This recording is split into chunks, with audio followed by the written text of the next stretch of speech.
संघर्ष जितना बड़ा होगा, जीत उतनी ही शानदार होगी।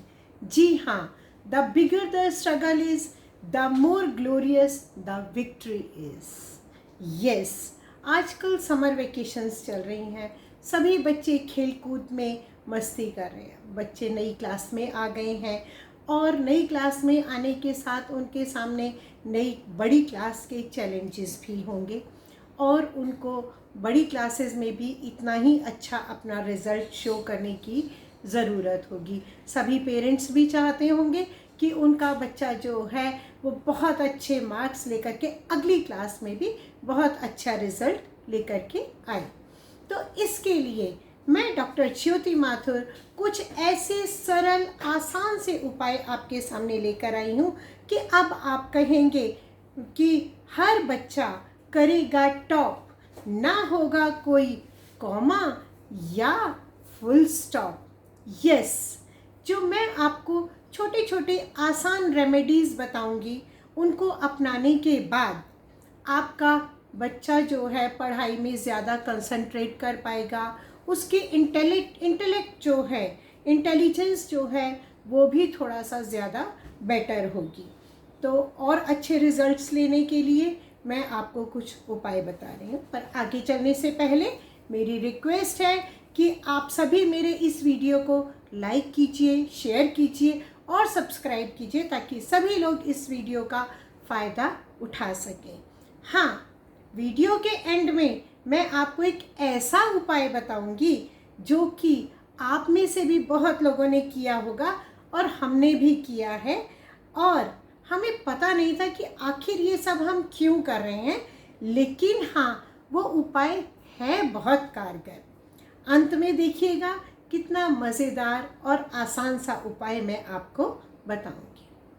सबसे पहले जो हम आपसे बात करते हैं उसमें हम ये कहेंगे कि जहाँ बच्चे की स्टडी टेबल रखी हुई है, स्टडी रूम में ईस्ट डायरेक्शन में आप सूर्य के उगते हुए सूर्य का चित्र लगाइए, फोटो लगाइए जिसमें कि सूर्य उग रहा है, उगते हुए सूर्य का चित्र लगाइए जो कि आपके बच्चे के लिए पॉजिटिव एनर्जीज लेकर के आ रहा है और उसी के साथ ही साथ वो उगता हुआ सूर्य जो है बच्चे को कंसंट्रेशन में भी ज़्यादा मदद करता है।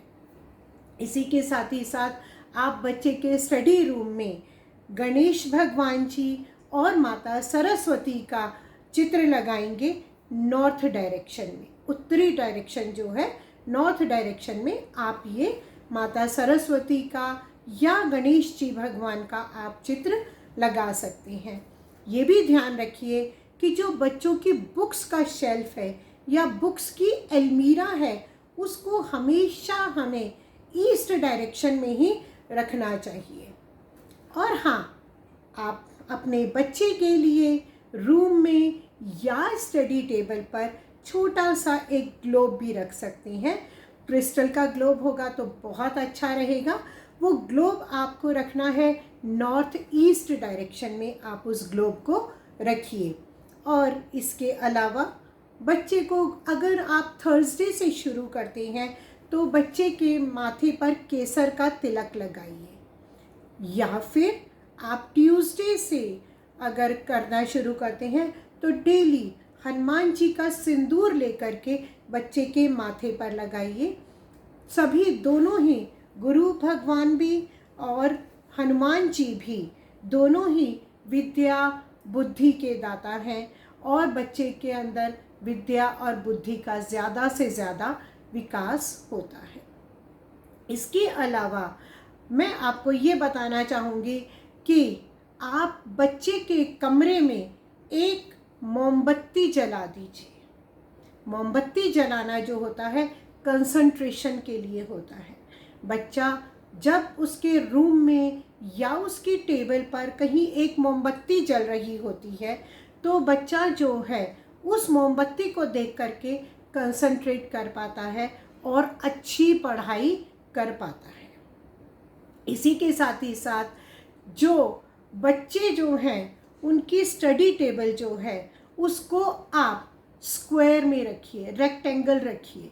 राउंड या ओवल शेप में नहीं रखिए, क्योंकि उससे बच्चा कंसंट्रेट कर पाएगा और उसकी जो एनर्जीज़ हैं वो एक जगह पर आ पाएंगी, ताकि बच्चा बहुत अच्छी तरह से पढ़ पाएगा। आप कर सकते हैं कि बच्चे की स्टडी टेबल पर या फिर बच्चे के रूम में एक पानी का ग्लास भर के रख दीजिए। आप कहेंगे बड़ा सरल सा उपाय है, लेकिन हाँ, पानी का भरा हुआ ग्लास जो है ये भी बच्चे के आने वाले कोई भी नेगेटिव थॉट्स को डिसॉल्व कर देगा और बच्चा अपनी पढ़ाई पर ही पूरी तरह से कंसंट्रेट कर पाएगा। इसी के साथ ही साथ अगर कोशिश ये कीजिए कि जिस कमरे में बच्चा पढ़ने के लिए बैठा है वो कमरा टॉयलेट के पास नहीं होना चाहिए, टॉयलेट से उस कमरे को थोड़ा सा दूर रखिए। इसके अलावा आप सभी जानते हैं गायत्री मंत्र। गायत्री मंत्र जो है वो बच्चों के कंसंट्रेशन के लिए बहुत अच्छा काम करता है। गायत्री मंत्र बच्चा पढ़ने से पहले एक बार बोले या फिर 3 बार बोले, अगर बोल सकता है तो। अगर बच्चा नहीं बोल पा रहा तो आप जो हैं क्या करिए, गायत्री मंत्र का कैसेट चला दीजिए, अपने घर में ऑडियो चला दीजिए, जिससे घर में जो वाइब्स आ रही हैं वो गायत्री मंत्र की ही वाइब्स आएंगी। इसके अलावा रामायण की एक चौपाई है, आप उस चौपाई को लिख करके बच्चे के रूम में टांग दीजिए, लगा दीजिए कि जब भी बच्चा पढ़ाई करने के लिए बैठेगा तो उस चौपाई का एक बार बोले और उसके बाद वो अपना पढ़ना शुरू कर दे। चौपाई है, गुरु ग्रहण गए पठन रघुराई, गुरु ग्रहण गए पठन रघुराई, अल्पकाल विद्या सब आई। गुरु ग्रहण गए पठन रघुराई, अल्पकाल विद्या सब आई। इस तरह से बच्चा जो है वो इस रामायण की चौपाई को एक बार पढ़ करके और फिर जब पढ़ने बैठेगा तो देखिए उसको कितनी जल्दी सब कुछ याद हो जाएगा। इसी के साथ ही साथ माता सरस्वती जो है वो विद्या की देवी हैं, तो सरस्वती जी का भी मंत्र मैं आपको बताती हूँ। या कुंदेंदु तुषार हार धवला तो बहुत कॉमन है और संस्कृत में है तो बहुत सारे बच्चे उसको नहीं भी बोल पाएंगे, लेकिन जो आसान सा मंत्र मैं आपको बता रही हूँ वो मंत्र है ओम शारदा माता ईश्वरी। ओम शारदा माता ईश्वरी मैं नित सुमिरूं तोए। ओम शारदा माता ईश्वरी मैं नित सुमिरूं तोए, हाथ जोड़ अर्जी करूं विद्या वर दे मोए। हाथ जोड़ अर्जी करूं विद्या वर दे मोए। इस तरह से ये लिख कर के आप रूम में लगा सकते हैं और बच्चा जब पढ़ने बैठ रहा है या रूम में आते जाते भी कभी भी वो बच्चा इसको देख सकता है और उसको पढ़ सकता है। तो उसके अंदर जो है माता सरस्वती जो हैं वो उसके अंदर विद्या का ज़्यादा से ज़्यादा संचार करेंगी, विद्या और बुद्धि का ज़्यादा से ज़्यादा संचार हो पाएगा।